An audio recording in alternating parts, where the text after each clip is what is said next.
What is your funniest go-to story that is most often requested by your friends? My friends love my stories about my dad because he's such an awesome guy, but so stupid sometimes. Here's a recent story. My parents are snowbirds. Winter is in Florida and summer is in New Jersey.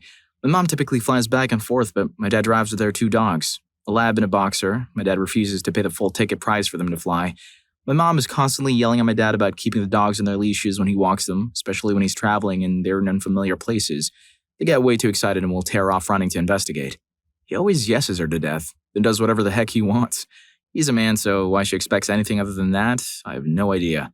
While he was prepping for a recent trip from Florida to New Jersey, she reminded him not to take the dogs off the leashes when he's walking them at rest stops or whatever, because the lab had been especially bad lately with running off and not responding when we called her to come back. She's a bit wild, but very sweet.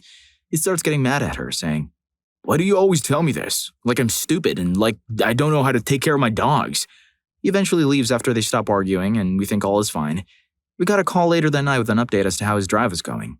Here's what happened. Because of course my dad knows better than my mom and didn't listen. Dad stops to walk the dogs at the rest stop. Dad ignores the fact that it had been raining and the grass was puddly and muddy and lets the dogs out of the car with no leashes. Probably while saying something dumb like, "Oh, I know my girls will listen to Daddy and be good not to go in the mud," like he always does. Dad turns his back to light a smoke and sip his coffee. Dad turns back around and sees Boxer behind him sniffing the grass and moseying around. He does not see the Labrador anywhere. Dad strolls around for a minute, calling the lab. No response. He starts to get worried. She's a gorgeous example of a yellow lab and he's worried someone might take her. Dad turns a corner to see the Labrador on her back in a huge mud puddle, wiggling around and wagging her tail furiously. The lab is covered in mud. Dad then tries to extract the Labrador from the puddle. The lab refuses and runs away, thinking he's playing with her. Dad falls in the mud. Lab jumps on Dad. Boxer jumps on the lab because she thinks it's hurting my dad. Now everyone is covered in mud. With both dogs' collars finally in hand, Dad drags them to the car and realizes he has to get to a hotel to clean them up ASAP. He then realizes he's going to cover the interior of his nice car with mud. My dad loves Mercedes. It's the only car he will ever drive, he says. No choice. Dogs and Dad go in the car and dogs immediately flop all over the back seat. Dad gets to the hotel. They're skeptical about checking him in because he's covered in mud. He explains, the clerk laughs and gives him a key. You'd think this was the end, huh? Nope. Dad finally gets in the room and decides to bathe the lab first. Too bad the lab hates baths and sat in the tub howling the whole time. The boxer now thinks my dad is hurting the lab. She's very protective of her sister. Runs into the bathroom and bites my dad in the backside. Hard. Not hard, she knew not to go that far. Dad is now yelling at both dogs. Both dogs are barking and running around the room. The lab escaped the tub where the boxer bit him. Now Dad is running around the room with his two fake hips, trying to get one of them into the bathroom and shut the door so he can clean up. Now the room is covered in mud too, mind you. Dad gets the lab in the bathroom and shuts the door. The lab starts howling again because of the awful bath and Dad is trying to calm her. Now the boxer is howling in the bedroom because she thinks my dad abandoned her. She's a bit of separation anxiety. The phone rings. Hotel management. Is everything okay? A few of your neighbors have complained about a lot of noise. Dad apologizes and manages not to get kicked out of the hotel, but ends up having to pay for damages to the room. Mud everywhere. I think a lamp got broken during the whole everybody freaks out and runs around the room bit. My mom laughed so hard she couldn't breathe and had a panic attack. Then she started laughing again when she realized what the hell she just heard. I've never stopped teasing him for this, but he did admit that Mom was right and from now on he would listen to her about the dogs only. He says he's right about everything else. Story 2. This is kind of gross, but I call it the Circle K story. The night before, I drank probably 8 to 10 pints with friends and totally forgot that the next day my mom wanted me to take her out to Dia de los Muertos festival happening downtown. I live in the Phoenix metro area, so I drive us out there and my girlfriend is along as well and we walk around for a bit. We have some really good pulled pork sandwiches and some Jamba Juice. Yes, I know you'd expect Mexican food, but that's what we ate. Once we'd seen everything we wanted to see, we decided it was time to head home. On the way back to my car, though, my stomach started bothering me. You know that feeling you get when it's like, well, I know something is coming, but I think I can make it. It didn't feel that bad, so I figured I'd make it home, only a 15-minute drive. Well, 5 minutes into the drive, I realized that wasn't the case. Apparently, the mix of booze, pulled pork, and juice had become sort of ultra-pressurized crap bomb that was ready to explode at any moment. I started freaking out, trying to drive as safely as possible while also locating a bathroom, but the part of town I was driving through didn't have much of anything. Just closed down shops and nowhere to really stop and use the restroom. Then I saw it. A Circle K corner store on the horizon. I parked as fast as possible, legs shaking, and ran inside. I asked the clerk, "May I use your restroom?" To which he replied, "No, employees only." At this point, my mouth just sort of dropped open. I literally could not hold it in any longer. "Please, this is an emergency." I pleaded, but he just stared at me, smug at the fact that I would not receive the key to my lower intestinal salvation. Pissed off and nearly unable to walk, I ran back out to my car, ready to drive down the street and hopefully find another place to go. But my mom had gone out and was looking at a freaking red box. I had no time, I had to go, and there was nothing else I could do about it. So I did what any sensible person would do. I sprinted back around behind the store and took a dump against the back wall of the place. It was the most embarrassing yet relief-inducing moment I've ever experienced. As I began to wipe with some random receipts I had left in my wallet, I looked up to notice a group of 8 to 10 day laborers that had been standing on the street corner watching me do the whole thing. They were laughing hysterically, a few of them clapping and giving me thumbs up. When I made it back to my car for a hasty getaway, my mom had the gall to ask, "Do you still need to go?" That was one epic behind-the-scenes special. From Dia de los Muertos to Dia de los Mierdas, real quick. Story 3. When I was younger, my grandparents lived in Mexico and we went to visit them every year. After a certain national threat, this was never a fun experience, but one year made it very interesting. About a month before the trip, I was into magic like any preteen is, thinking it would get him the girls and all that. So I went to a magic shop and found an amazing invention, a light bulb that lit up when you held a penny or some form of metal to it. It was awesome. The only fault I could find with it was that when you shook it a little, it sounded like a piece was loose. So I had the great idea of bringing the light bulb with me when I went to visit my grandparents, just to show them the young magician I was becoming. So I stuffed it into bunches and bunches of clothes and somehow made it through security. No one really searched our bag. I guess 6 Caucasians didn't really register as a blip on the radar. Nothing important happened during the trip. The fun part began when we were heading home. In a rush, I didn't really pack the light bulb deep down in my bag, so it was super easy to see on the x-ray machines they put your stuff through. So we're running late, and when we finally get to the security line, they put our bags through, barely looking twice at them until they reach my bag. The guy watching the screen tells us to step out of the line and wait for someone to hand search our stuff. We're, at this point, confused. We were more concerned about bringing fruit and vegetables onto the plane. The authorities were really hammering that down. They dive straight into my bag and pull out a light bulb. My toy light bulb. Security flips out, understandably, and begins questioning my father right there. I try to help him out by yelling, "Wait, no, it's not an explosive. It's a magical light bulb. It lights up when you put metal near the base." Fear was etched in the faces of everyone there.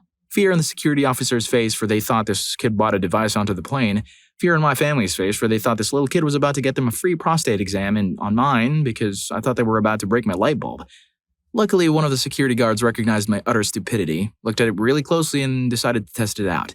It lit up. So after another half hour of questioning and threats, "If you ever pull this again, we could have you detained permanently," we managed to make our flight just barely. Story 4. When I was younger, my mother was driving my brother and me down to North Carolina to visit some relatives. It was the middle of the summer and scalding hot outside, and of course the car was acting up and the AC wasn't working properly. After a couple of hours of driving through NC with only the windows to cool us off, steam, smoke, or something started coming out from under the hood. So my mom pulled off the highway and parked in front of what looked like an abandoned motorcycle repair shop. She gets out of the car and starts trying to fix it. And this large, bearded man comes out of the apparently not abandoned store and starts talking to her. My brother and I listened and figured out that this guy works at the repair store, can easily fix our car, and will do so for free.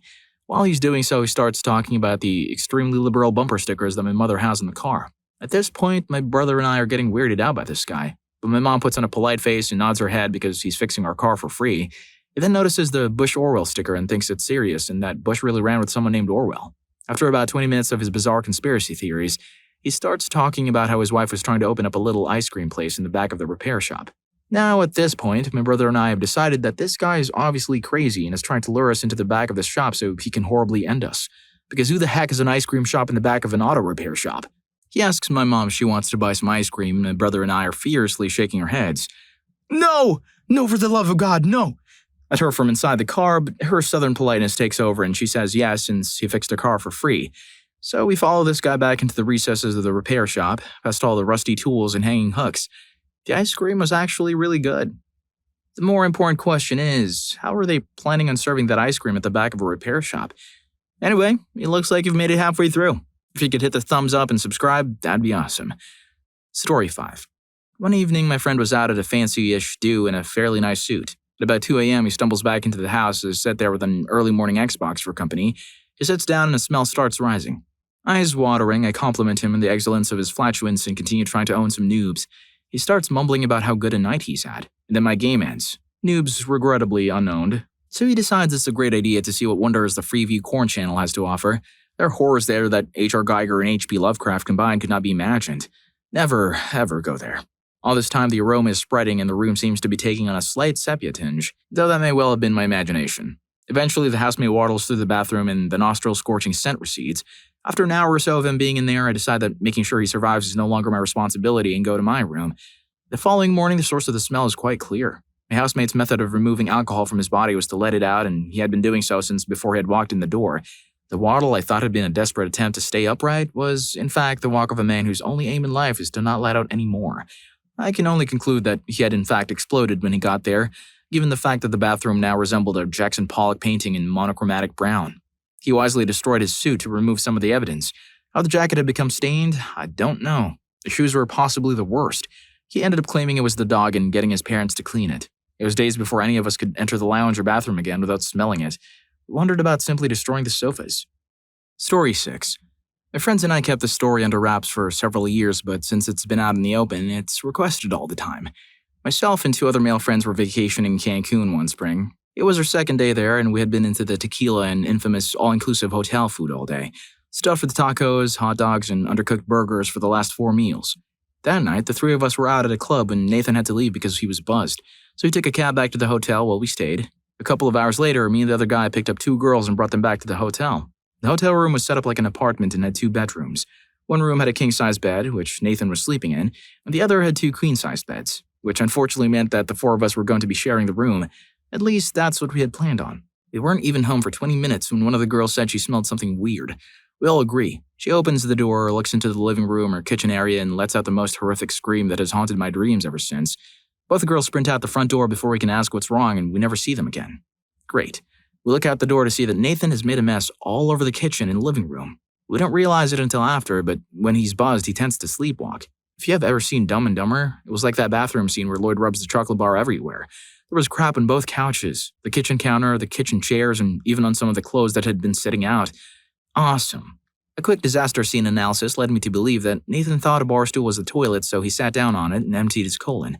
After that, he just wandered around. We barricaded ourselves in the other room and dealt with the entire cleaning staff and hotel management in the morning. Story 7. For my 21st birthday, I was working in Toronto for a few months to open a new facility. Even though I could drink just by crossing the border into Canada, my friends wanted to do something for my birthday. The company was pretty cool at the time before the economy hit the slack. They had to tighten things up more. So my company flew my coworkers, who were also my friends, to Toronto for the week. They helped me do opening training work during the day, and we would party every night for the whole week. When it came to my birthday, I told them I wanted to go to as many bars in one night as possible, so we headed to Church Street. I don't remember all the bars, but we were doing all sorts of shots bought by awesome Canadians because they're the nicest people ever. The last bar we went to was a little bit further out than the other bars. There was a sign on the door essentially saying that you agreed to be videotaped by entering the premises. I thought it was just a security or surveillance camera kind of notice. There was a drag queen doing a stand-up routine with about 6 guys standing behind her. So there I am, completely buzzed with my coworkers, one of whom was my HR manager. Apparently, I was being too loud while the drag queen was doing her stand-up routine, and she called me up out of the audience on stage to tell me I was being too loud. I explained that I was celebrating my 21st and visiting from the States. She said she had a present for me and wanted me to close my eyes and lift my arms. I complied. She said she would give me free drinks if I participated in wrestling with the 6 other guys. So I agreed. So I wrestled in front of the crowd for about 30 minutes before they dismissed me back to the audience. Afterwards, my friends and coworkers dragged me out to the car. Some thought it was hilarious, others were clearly mortified, but no one really said anything on the way back. I passed out on the ride back to our hotel. The next morning, I was afraid I was going to get fired. No one ever said a word about that night except my best friend, who came out to me as bi. It turned out this bar had a website and sold videos of such events online, so for a couple of years I was afraid of other people finding out about it. Luckily, it seems the site didn't exist anymore, so I'm more open about telling the story. I had a lot of crazy times in Toronto, including the one time I passed out on the street during Pride dressed in rainbows and white hot pants.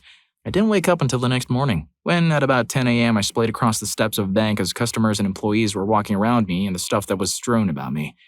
Story 8. I am frequently asked to retell the story. My friends and I were at a bar and a cover band was playing. The lead singer was being obnoxious. He was hitting on all the women in the audience in a very lewd manner, and he was being far too pretentious for being in a cover band. It was making everyone uncomfortable and annoyed. At one point during the show, he says, "I would like someone special to take this microphone and say a few words." He then lowered the microphone stand. I don't know how he had originally planned the segment to pan out, but before he could say anything, I yelled in a high-pitched voice, "I'm so tiny!" The singer was stunned. The audience laughed and cheered. Clearly flustered, he awkwardly raised the stand again and went into the next song. I don't think I'll ever have that good of a comeback again. I also did something similar in a class trip way back in school. The tour guide for a Quebec trip was your general smarmy jerk. uncomfortably flirting with all the teachers and telling the teachers that planned landmarks they wanted us to see because of stuff we studied in school were overrated and it was better to just skip them. One of the final stops was a shop where you could get fresh bread with maple butter and other things. The walls had a whole bunch of pictures of celebrities who had visited there. Our guide said, "And my picture's up there too. You'll be able to find it. It's the one with all the lipstick on it." Without even thinking, shy little me who never says a word out of line suddenly pipes up with, "I didn't know you wore makeup, sir." There was a short silence when suddenly every ninth grader on that bus just cracked up laughing. He got very quiet for the rest of the ride. The teacher who was hitting on the most got me an extra slice of bread with maple butter when we got there. For the rest of that trip, I was seen as a comedy genius, despite the fact that I was socially awkward with no real friends and that I wore black lipstick all the time. Speaking of dumb yet entertaining chronicles, head over to What's the Dumbest Thing You've Ever Done for Absolutely No Reason for more. Story 3 will have you rolling. See you there.